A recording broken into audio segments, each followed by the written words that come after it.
हरिओम हरिओम। शर्मिला। जी बताइए। बताना क्या है, तुम्हें पता नहीं क्या टाइम हो रहा है? मैंने घड़ी नहीं देखी। अरे तो देखो। पर हुआ क्या है? ये किस चीज का समय है? समय तो मेरी मौत का होना चाहिए था, लेकिन अभी तक आई नहीं, पता नहीं क्यों। अरे तुमने सुना नहीं कि अच्छे लोग जल्दी ही मरते हैं? अरे तो मैं भला कहाँ जल्दी मरी? वही तो। अच्छा, तो मुझे बुरा कहना चाह रहे हो तो सीधे सीधे बोलो ना।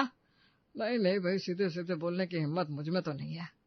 शर्मिला उठ खड़ी हुई और नाराज होकर जाने लगी तो मोहनदास ने उसका हाथ पकड़ लिया। अरे अरे, मैं तो मजाक कर रहा था। जा कहाँ रही हो? आपसे मतलब? कहीं भी जाओ।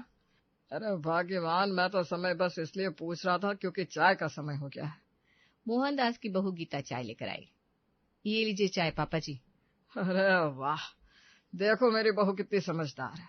उसे पता है ये समय किस चीज का है। हाँ जी, बहुत अच्छी बात है, करिए मजा।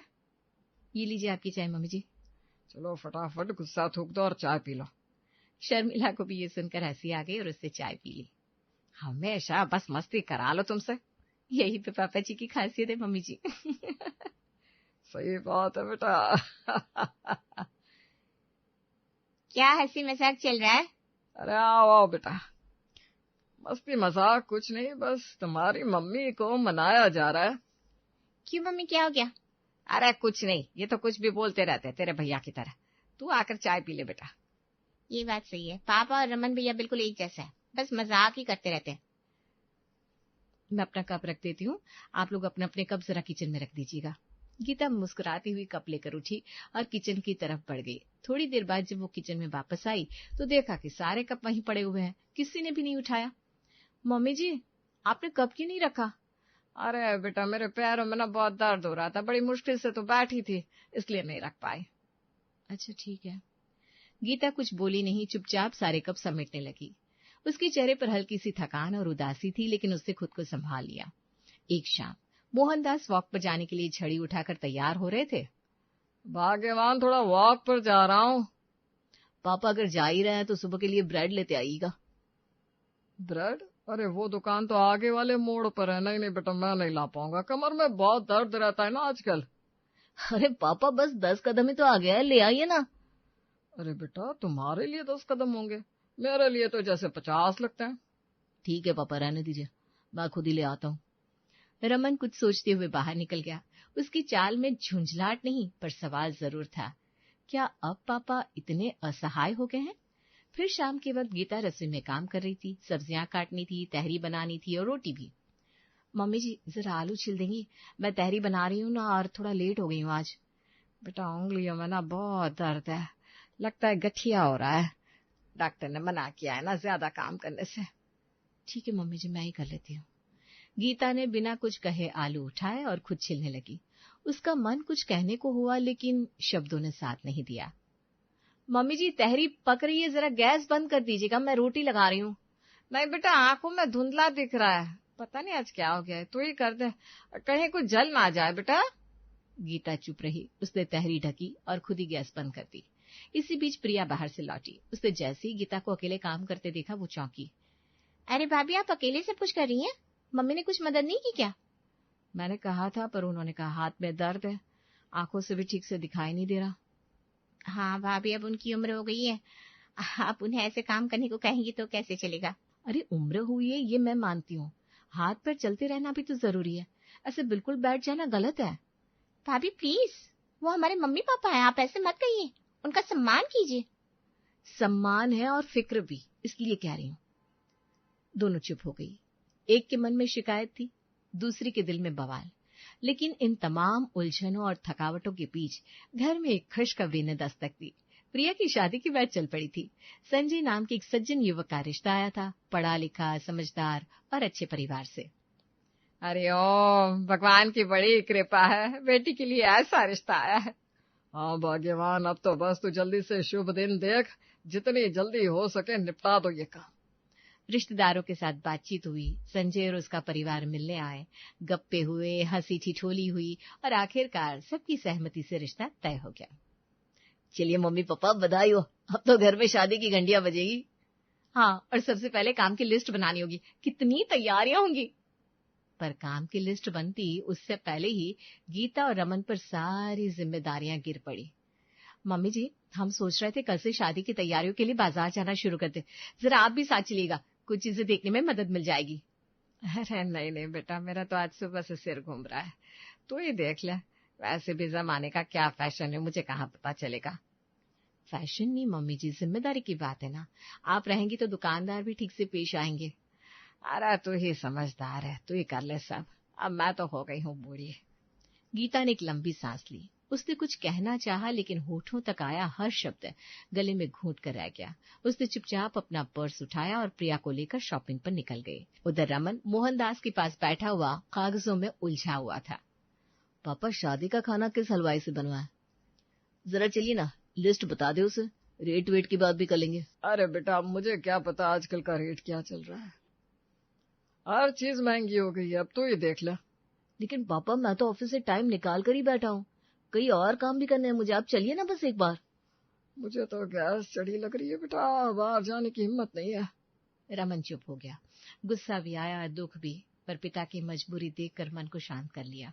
कुछ दिन बाद संजय प्रिया का मंगेतर घर मिलने आया। सभी ने उसका गर्मजोशी से स्वागत किया। बातचीत का माहौल बना। अंकल, एक बात कहनी थी। हाँ हाँ बेटा, खुलकर कहो, अब तो तुम भी अपने जैसे ही हो। वो जो आप लोगों ने मैरिज हॉल बुक किया ना, वो थोड़ा छोटा लग रहा है। हमारी तरफ से लोग ज्यादा होंगे तो क्या उसे बदल सकते हैं? कोई बात नहीं, हम देख लेंगे, बड़ा हॉल बुक कर लेंगे। संजय ने हाँ में सिर हिलाया और कुछ फोन पर बातें करने लगा। तभी रमन ने मोहनदास की तरफ देखा। पापा, मैं बहुत व्यस्त हूँ, अगर आप संजय के साथ चले जाएं और नया हॉल देख ले तो अच्छा रहेगा। अरे बेटा, मुझे तो रास्ते याद ही नहीं रहते अब, और मेरी कमर में भी बहुत दिक्कत हो रही है। पापा, बस कार में बैठना है, संजय सब दिखा देगा।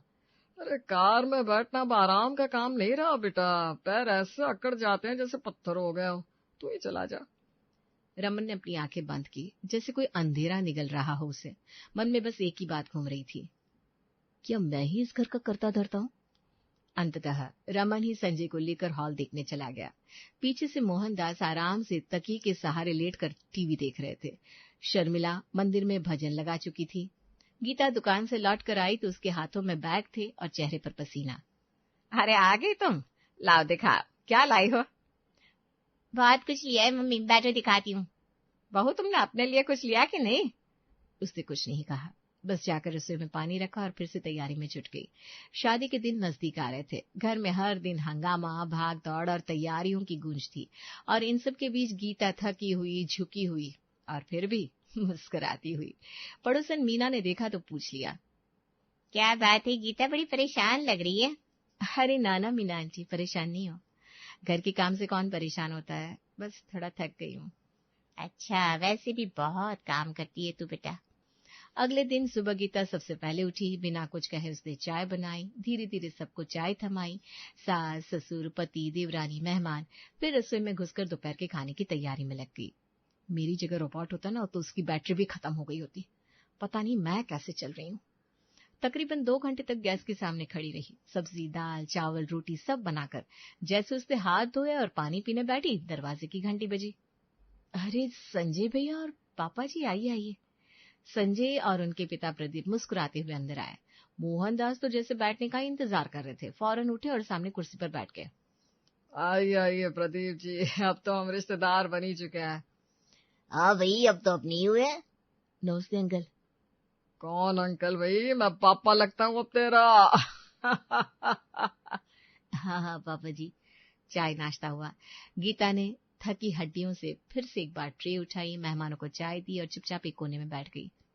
शादी की तैयारियां तो चल ही रही है, पर क्या बताओ, ये मेरा बेटा रमन बस एक ही काम जानता है, अपने बाप को थमा देना। अरे हाँ, ऐसा है? जब देखो तब पापा ये ले आइए, पापा वहां चले जाइए, पापा लिस्ट बना दीजिए, पापा हॉल दिखाइए। अरे मैं क्या नौकर हूँ इस घर का? सही कहा आपने। संजय को देखिए, खुद चला गया था हॉल बदलवाने और सब आराम से कर भी आया। वही तो। ऐसा नहीं अंकल, रमन भैया भी बहुत मुश्किल से काम करते हैं। गीता की मुट्ठियां कस गई। रमन का चेहरा तमतमा गया, पर दोनों ने जुबान बंद रखी। मेहमान थे, माहौल संभालना जरूरी था। थोड़ी देर बाद जब प्रदीप उठे तो जाते जाते एक और बम फोड़ गए। और हाँ, मिठाई में हमने सोचा है रसगुल्ला या गुलाब जामुन की बजाय बालूशाही रखिएगा। हमारे सभी रिश्तेदारों को वही पसंद है। अरे हाँ हाँ, बिल्कुल बालूशाही रखेंगे।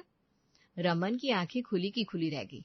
मिठाई बदलने का मतलब हलवाई के पास दोबारा जाना, फिर से लिस्ट बदलवाना, बजट एडजस्ट करना, और जाहिर है ये भी रमन को ही करना होगा। बिंगो बन गया हूं मैं तो, उसके बाद भी सुनना पड़ता है, काम नहीं करता। मना तो कर ही नहीं सकता।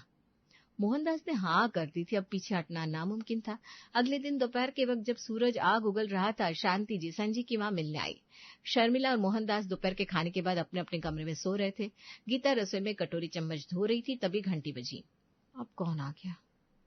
दरवाजा खोलो समधन जी। अरे आप आइए आइए, अंदर आइए। गीता उन्हें ड्राइंग रूम में बिठाकर सोचने लगी। मम्मी जी को जगा दो, वरना अकेले कैसे संभालूंगी। वो धीमे से उनके कमरे में गई। मम्मी जी शांति आंटी आई है मिलने। हैं? इस वक्त? अरे नहीं, मेरे सर में बहुत तेज दर्द हो रहा है। तुम बैठो उनके पास, मैं बाद में मिल लूंगी। लेकिन मम्मी जी मैं तो। तुम बैठो, मैं नहीं आ सकती अभी। गीता को मजबूरी में उनके पास बैठना पड़ा। रसोई का सारा काम अधूरा रह गया। उसकी निगाहें बार बार दीवार की घड़ी पर जाती और मन चिढ़कर कहता, कब जागेंगी ये, या कब जाएंगी ये। शाम के करीब शांति वापस गई और तभी शर्मिला उठी। जैसे ही रसोई में पहुंची, उनकी आंखें गोल हो गई। ये सब बर्तन धुले क्यों नहीं? टोकरी में सब ऐसे ही पड़ा है। खाना भी ढंग से बनानी है। ये क्या हालत बना रखी है घर की? मम्मी जी शांति आंटी आई थी, उनके पास बैठना पड़ा। शर्मिला बिना कुछ बोले वापस मुड़ जाती है। ना एक हूं ना कोई जवाब, बस एक चुप्पी जो चुभन से भरी थी। शादी करीब आ रही थी, हर कोने में हलचल थी। तभी मोहनदास को कुछ नजर आया। एक दीवार पर सीलन और दूसरी पर उखड़ा हुआ पेंट। अरे भैया सुनो जरा, वो मिस्त्री को फोन लगाओ और एक प्लम्बर को भी बुलाओ। रमन दौड़ता हुआ आया। पापा अभी शादी है, इन सब की क्या जरूरत है, 2 दिन रुक जाइए। अरे नहीं बेटा, मेहमान आएंगे, दीवारें गंदी दिखेंगी तो क्या कहेंगे। मैं नहीं सुन सकता बदनामी। तो फिर आप बैठ जाइएगा, इन लोगों को देख लीजिएगा, क्योंकि ये लोग काम खराब कर देते हैं। अगर इनके ऊपर ध्यान ना रखे तो मैं और काम देखने जा रहा हूँ। अरे नहीं बेटा, ये तो मेरा वॉक का टाइम है, मैं जा रहा हूँ, तुम देख लेना काम। इतना कहकर मोहनदास छड़ी लेकर निकल गए। पीछे रह गया रमन, गुस्से से लाल चेहरा और खाली हाथ। एक लंबा वक्त इसमें निकल गया और फिर शाम को जब सब कुछ जैसे तैसे सुलझ रहा था, संजय के पिता मिलने आ पहुंचे।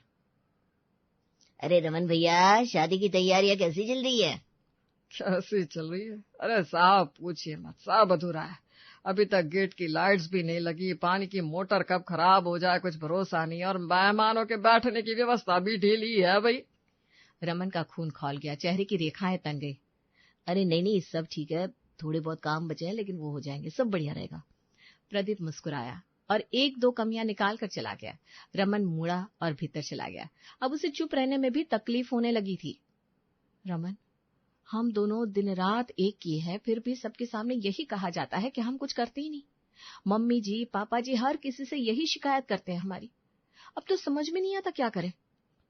मैं जानता हूँ गीता, सच कहूं तो मेरा भी दिल भर आया है। एक बार बस ये शादी निपट जाने दो, फिर मैं पापा से साफ साफ बात करूंगा। इतना तो नहीं सह सकते हम, आखिर हम भी इंसान है, नौकर नहीं है। लेकिन अगली सुबह भी मोहनदास ने वही किया। अरे भाई देखिए, अब क्या बताऊं, सब कुछ मेरे ऊपर ही है। रमन तो जैसे है ही नहीं, और वो गीता बस सजने संवरने में लगी रहती है। इनसे काम की उम्मीद करना तो जैसे पत्थर से पानी निकाला। अरे रमन गीता, वो तो बहुत मेहनती लगते हैं भाई। पापा ये क्या कर रहे हैं आप? गले में खड़े होकर अपनी ही बेटे बहू की बुराई कर रहे हैं। अरे मैं तो वो घर के अंदर चलिए, बहुत हो गया। उधर घर के अंदर गीता शर्मिला से कह रही थी, मम्मी जी जरा ये मटर छिल दीजिएगा, बहुत काम है, अकेले संभालना मुश्किल हो रहा है, बस इतना सा ही काम है। नहीं बहू, अभी तो मुझे अपनी माला जपनी है, बड़ा पुण्य का समय चल रहा है, तुम ही कर लो काम बेटा।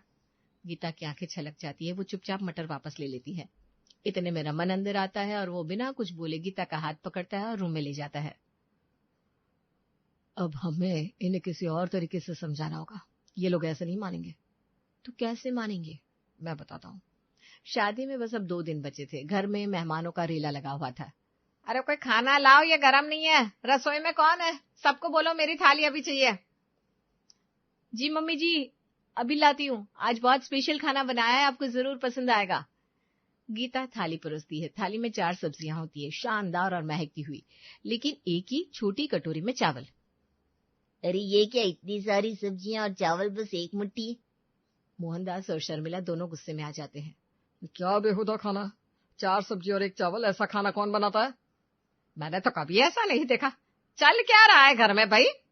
रमन खड़ा होकर कुछ कहने वाला था, लेकिन उसी समय एक बुजुर्ग मेहमान बोल पड़ते हैं।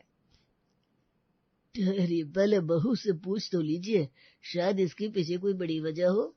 सन्नाटा छा जाता है। सबकी नजरें गीता पर टिक जाती है। गीता धीरे से खड़ी होती है।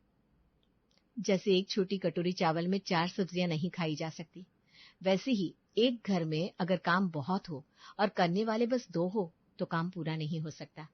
जरा से चावल को सब्जियों में बांटने चले तो कितना कम चावल आएगा एक सब्जी के हिस्से में। मतलब ये कि हम अगर घर में 5 लोग हैं, एक की शादी है यानी कि प्रिया की, मान लिया कि वो काम नहीं करेगी, लेकिन बाकी 4 तो कर सकते हैं ना। सही बात, मैं और गीता दिन रात लगे रहे, लेकिन मम्मी मटर छिलने से भी मना कर देती है क्योंकि उन्हें माला जपनी है।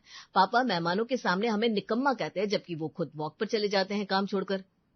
शर्मिला और मोहनदास नजरें झुका लेते हैं।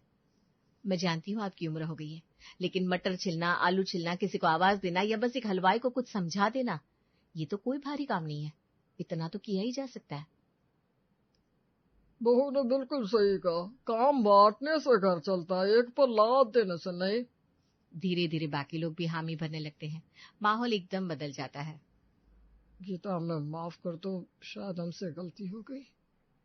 बहुत कुछ समझा दिया तुमने आज, अब से हम भी साथ देंगे जितना बन पाएगा। गीता की आंखों में आंसू छलक जाते हैं। रमन उसका हाथ पकड़ लेता है। वाह भाभी, क्या स्पीच दी है।